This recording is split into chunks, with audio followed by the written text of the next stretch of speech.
उत्तर प्रदेश के मुख्यमंत्री योगी आदित्यनाथ आज शामली, बिजनौर और गाजियाबाद में थे। मौका विकास परियोजनाओं के शिलान्यास और उद्घाटन का था, लेकिन योगी आदित्यनाथ ने इस मौके का इस्तेमाल अखिलेश सरकार को खबरदार करने के लिए किया। माफिया राज पर हमले किए, वहीं कांवड़ियों का मुद्दा उठाकर चढ़ावा चोरी पर जवाब दिया।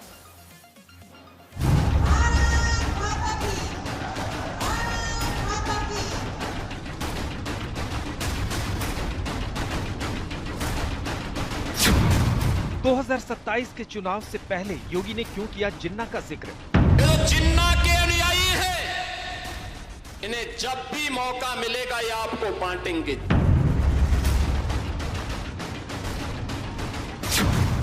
जहन्नुम या जेल 2027 का सियासी खेल। माफिया और अपराधी के लिए जगह यूपी की धरती में या तो जेल में होगा या उसको जहन्नुम पहुंचा करके रहेंगे।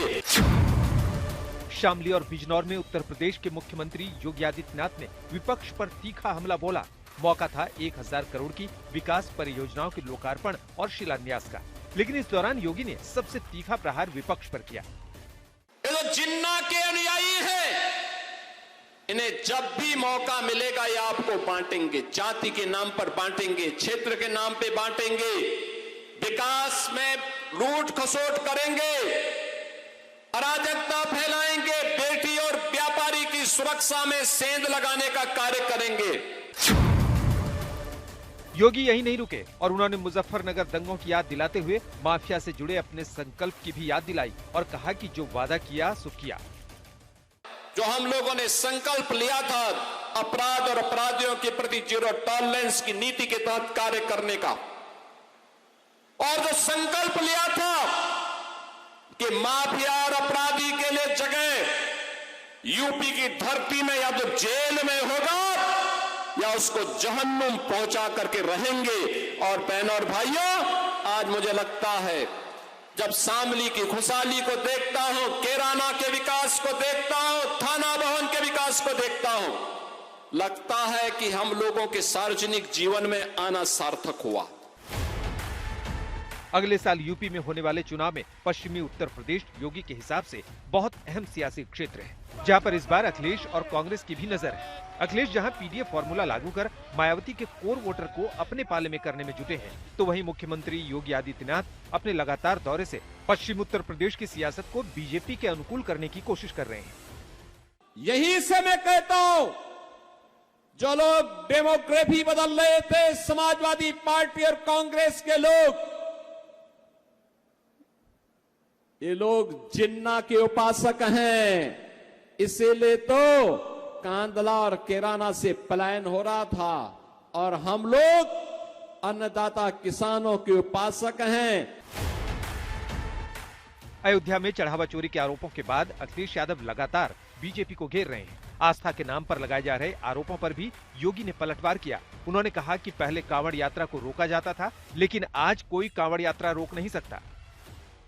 एक समय था, जो लोग आज आस्था की वकालत करते हुए दिख रहे हैं, ये लोग 2017 के पहले जय श्री राम बोलने पर लाठी मारते थे, गोली चला लेते थे, गोली चलाते थे, कांवड़ यात्रा को प्रतिबंधित करते थे, श्री कृष्ण जन्माष्टमी के आयोजन को रोकते थे, रामनवमी की शोभा यात्रा नहीं निकलने देते थे, धार्मिक स्थलों की संपत्ति पर कब्जा करते थे। शामली में योगी ने एक बार फिर माफिया को कुचलने की अपनी उपलब्धि का जिक्र करते हुए अखिलेश यादव पर हमला बोला और कहा कि 12 बजे सोकर उठने वाले माफिया के सामने नाक रगड़ते थे। 2017 के पहले सोने वाले लोग थे, याद करिए, सो करके ही 12 बजे उठते थे, 2 बजे तक तैयार होते थे, 5 बजे फिर जिम में चले जाते थे। तो जनता के लिए कहां उनके पास फुर्सत थी? जनता के लिए फुर्सत नहीं थी। ये लोग माफिया के सामने नाक रगड़ने वाले लोग थे। दंगाइयों को अपने घर में बुला करके उन्हें सम्मानित करते थे। अब यूपी बदल चुका है। चढ़ावा चोरी मामले में समाजवादी पार्टी को मौका दिख रहा है, इसलिए पार्टी इस मामले को लगातार उठा रही है, जिसका जवाब योगी आदित्यनाथ समाजवादी पार्टी सरकार की याद दिलाकर दे रहे हैं। अब सवाल यह है कि पश्चिमी उत्तर प्रदेश में 2027 के चुनाव में कौन फंसेगा और कौन फंसाएगा। योगी आदित्यनाथ ने समाजवादी पार्टी और कांग्रेस को जिन्ना के अनुयायी बताया। वहीं रामपुर में आजम खान की जौहर यूनिवर्सिटी पर बुलडोजर कार्रवाई की तरफ बढ़कर पश्चिमी उत्तर प्रदेश में अपनी सियासी घेराबंदी पुख्ता करने की कोशिश की, जहां इस बार योगी 2017 जैसी प्रचंड जीत चाहते हैं।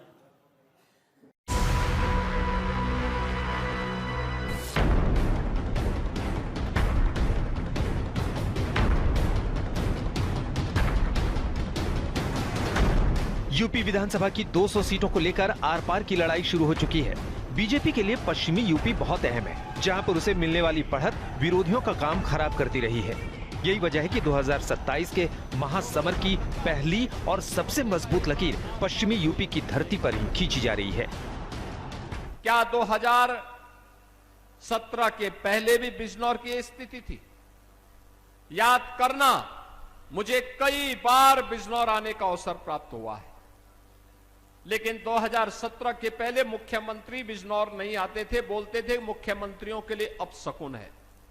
अब मैं कहता हूं वे स्वयं ही अपशकुन थे, जिसके लिए बिजनौर उनको स्वीकार नहीं करता था। अरे जिस धरा में भगवान कृष्ण आने के लिए आतुर रहे हो, महात्मा विदुर के घर साग खाने के लिए, उस पावन धरा में कौन नहीं जाना चाहेगा। उत्तर प्रदेश की राजनीति में एक पुरानी कहावत है कि लखनऊ की गद्दी का रास्ता पश्चिमी यूपी से होकर गुजरता है। इसके पीछे यहाँ का विशाल सीटों का गणित है। पश्चिमी उत्तर प्रदेश में सहारनपुर, मेरठ, मुरादाबाद, बरेली, अलीगढ़, आगरा और दिल्ली से सटे एनसीआर जिलों, गौतम बुद्ध नगर, गाजियाबाद और बागपत जैसे जिलों के कुल 110 से अधिक सीटें आती हैं। पिछले चुनाव में किसान आंदोलन ने समाजवादी पार्टी और जयंत चौधरी की पार्टी राष्ट्रीय लोकदल गठबंधन ने बीजेपी को कड़ी टक्कर दी थी। मुरादाबाद, सहारनपुर और बिजनौर जैसे जिलों में मुस्लिम, जाट और यादव समीकरण के चलते बीजेपी को अपनी कई पारंपरिक सीट गंवानी पड़ी थी। इसके बावजूद बीजेपी ने आगरा, नोएडा, गाजियाबाद जैसे शहरी और शहरीकृत इलाकों में एक तरफा जीतकर अपनी सत्ता बचाई थी। इस बार इस प्रदर्शन को सुधारने के लिए योगी आदित्यनाथ बार बार पश्चिमी यूपी का दौरा कर रहे हैं और अपनी हर रैली में सुरक्षा और औद्योगिक निवेश का हवाला देकर याद दिला रहे हैं कि कैसे 2017 से पहले कभी ये क्षेत्र अपनी खराब कानून व्यवस्था और रंगदारी के लिए मशहूर था, लेकिन उन्होंने न सिर्फ इसे माफिया मुक्त किया बल्कि दंगा मुक्त भी कर दिया। उन्होंने संकल्प लिया था अपराध और अपराधियों के प्रति जीरो टॉलरेंस की नीति के तहत कार्य करने का, और जो संकल्प लिया था कि माफिया और अपराधी के लिए जगह यूपी की धरती में या तो जेल में होगा या उसको जहन्नुम पहुंचा करके रहेंगे। और बहनों और भाइयों, आज मुझे लगता है जब शामली की खुशहाली को देखता हूं, केराना के विकास को देखता हूं, थाना भवन के विकास को देखता हूं, लगता है कि हम लोगों के सार्वजनिक जीवन में आना सार्थक हुआ। आज लगता है सार्थक हुआ है। अखिलेश यादव के पीडीए, पिछड़ा दलित, अल्पसंख्यक और जातिगत कार्ड का मुकाबला करने के लिए सीएम योगी आदित्यनाथ विकास, सोशल इंजीनियरिंग और छोटी पार्टियों को एकजुट कर मैदान में उतर रहे हैं, ताकि 2017 की तरह पश्चिमी यूपी और एनसीआर की सीटों पर प्रचंड बढ़त दोबारा हासिल की जा सके। आज तक ब्यूरो। और अब बात हम संभल की करते हैं। योगी भले ही कल संभल जाएं, लेकिन उनके जाने से पहले ही एक मजार और इमाम बाड़े पर बुलडोजर कार्रवाई की गई। योगी आदित्यनाथ के बुलडोजर की गूंज उत्तर प्रदेश में थमने का नाम नहीं ले रही। उत्तर प्रदेश के संभल में सरकारी जमीन पर अवैध कब्जा करके बनाए गए इमामबाड़ा और मजार पर प्रशासन का बुलडोजर चला। सरकारी रिकॉर्ड में बंजर जमीन के नाम से दर्ज सरकारी जमीन पर अवैध कब्जा करके इमामबाड़ा और मजार बना ली गई थी, जिसे बुलडोजर से तोड़ दिया गया। आप यहाँ देखेंगे तो देखिए लगातार आपको यहाँ पर इस पूरे इमामबाड़े पर जो बुलडोजर हैं वो यहाँ पर गरजते हुए जो नजर आएंगे। और अब से कुछ ही देर पहले ये पूरा बुलडोजर एक्शन जो है यहाँ पर जो शुरू हुआ, जबकि यहाँ पर 3 बुलडोजर इस पूरे अवैध निर्माण को ध्वस्त करने के लिए लगाए गए। और अब फिलहाल आप यहाँ पर जो देख सकते हैं, देखिए किस तरीके से जो पूरा अवैध निर्माण है, जो भी स्ट्रक्चर है, उसको यहाँ पर ध्वस्त करने की पूरी कार्रवाई यहाँ पर काफ़ी तेज़ी से की जा रही है। जबकि यहाँ पर भारी पुलिस फोर्स को तैनात किया गया है। तहसीलदार की मौजूदगी, एसडीएम विकास चंद्र खुद मौके पर मौजूद है और उनकी मौजूदगी में इस पूरी कार्रवाई को अंजाम दिया जा रहा है। फिलहाल आप यहाँ देखेंगे तो देखिए किस तरीके से जो पीला पंजा है बुलडोजर का, वो लगातार इस पूरे इमामबाड़े पर गरजता हुआ तस्वीरों में दिखाई दे रहा है, जहाँ 312 वर्ग मीटर जगह को खाली कराया जा रहा है, कब्जा मुक्त कराया जा रहा है। बुलडोजर एक्शन की कार्रवाई के दौरान मौके पर भारी पुलिस बल को भी तैनात किया गया था। गाजियाबाद, शामली और बिजनौर के बाद योगी आदित्यनाथ शनिवार को अमरोहा, बुलंदशहर और संभल का दौरा कर हर जिले की समीक्षा बैठकों के साथ साथ स्थानीय प्रशासन से विकास कार्यों की प्रगति रिपोर्ट लेंगे। लेकिन उनके आने से पहले ही बुलडोजर कार्रवाई से उनके दौरे से सियासत गर्मा गई है। अभिनव माथुर, संभल, आज तक। पश्चिमी उत्तर प्रदेश में दलित वोट भी अच्छा खासा है। लोकसभा चुनाव में जिस तरह महागठबंधन मायावती के वोट बैंक में सेंध लगाने में कामयाब हुआ, उसके बाद योगी ने भी सक्रिय होकर दलितों को अखिलेश से खबरदार किया है। जब दलितों का पीड़न होता है, उनके मुंह में फेविकोल लग जाता है। और जब जाति के नाम पर हिंदू को लड़ाना होता है, तब वह दलित को जाट के साथ, दलित को ब्राह्मण के साथ, दलित को गुर्जर के साथ, दलित को क्षत्रियों के साथ, दलित को वैश्यों के साथ लड़ा करके सामाजिक ताने बाने को छिन्न भिन्न करने का पाप कर रहे हैं। बहनों और भाइयों, हम सबको इस प्रकार की उस दुष्प्रवृत्ति से जो देश को विभाजित कर रही है, कमजोर कर रही है, उसे सतर्क और सावधान होना होगा। ये लोग सामाजिक ताने बाने को छिन्न भिन्न करना चाहते हैं। इनका विकास का कोई एजेंडा नहीं, समाज को बहकाने का काम कर रहे हैं। अराजकता और गुंडागिर्दी के बल पर गरीबों की आवाज को दबाना चाहते हैं। उत्तर प्रदेश में अगले साल होने वाले विधानसभा चुनाव को लेकर बीजेपी और समाजवादी पार्टी दोनों का प्लान सामने आया है। बीजेपी की कोशिश जहां दलित वोटों को साधने की है, वहीं समाजवादी पार्टी बीजेपी के 10 साल बनाम समाजवादी पार्टी के 5 साल को मुद्दा बनाने जा रही। इसमें चढ़ावा चोरी से लेकर पीडीए पर जोर रहेगा।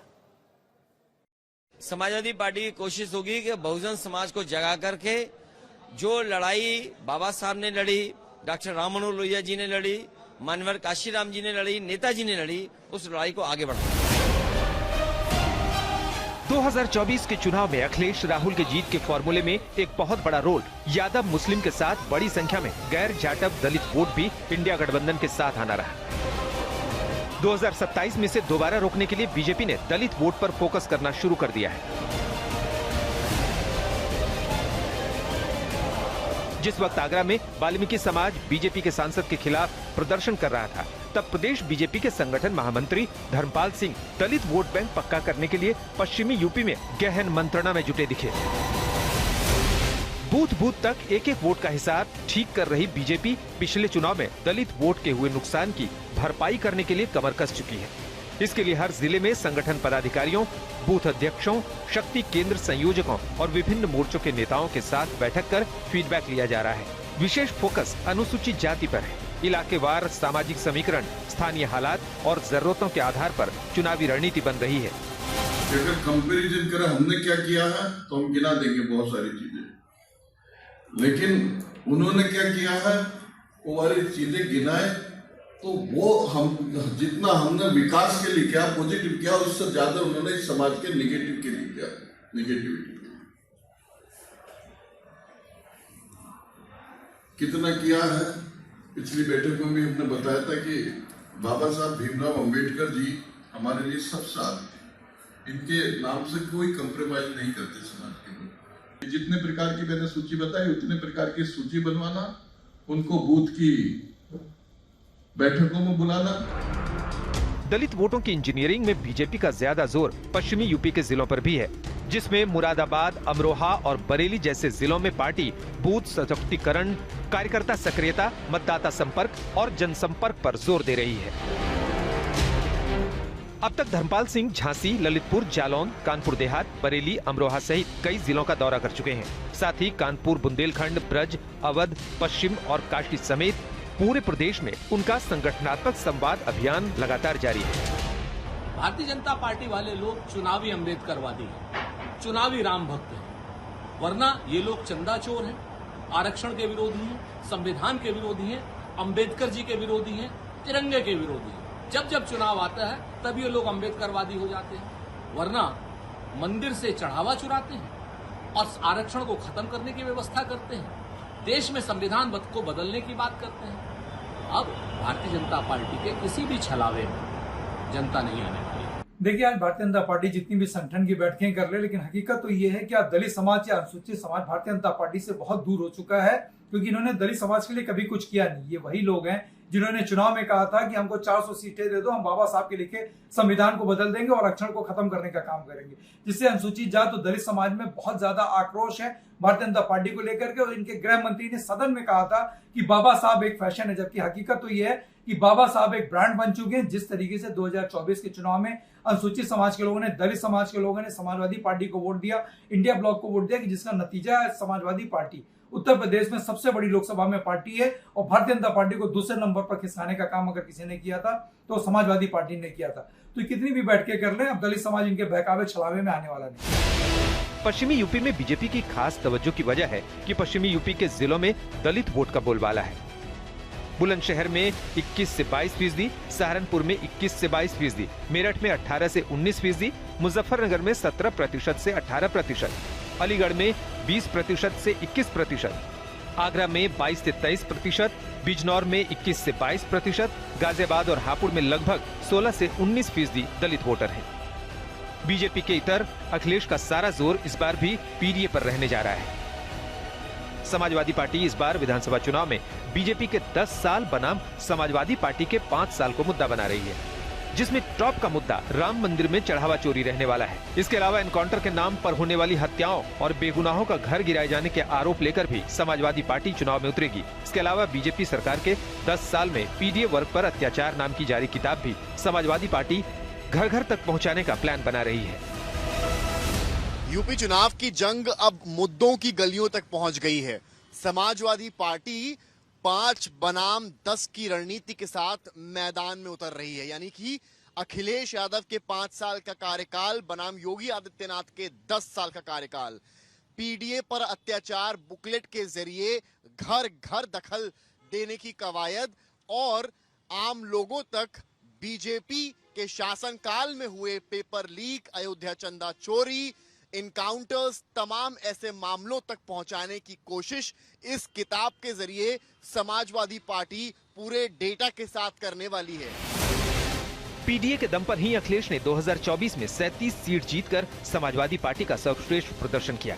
वहीं बीजेपी 64 से घटकर 33 सीटों पर आ गई। इसीलिए बीजेपी और समाजवादी पार्टी अपनी कमजोरी और ताकत दोनों पर फोकस कर रहे हैं। आगरा से रवि शर्मा के साथ समर श्रीवास्तव, लखनऊ, आज तक।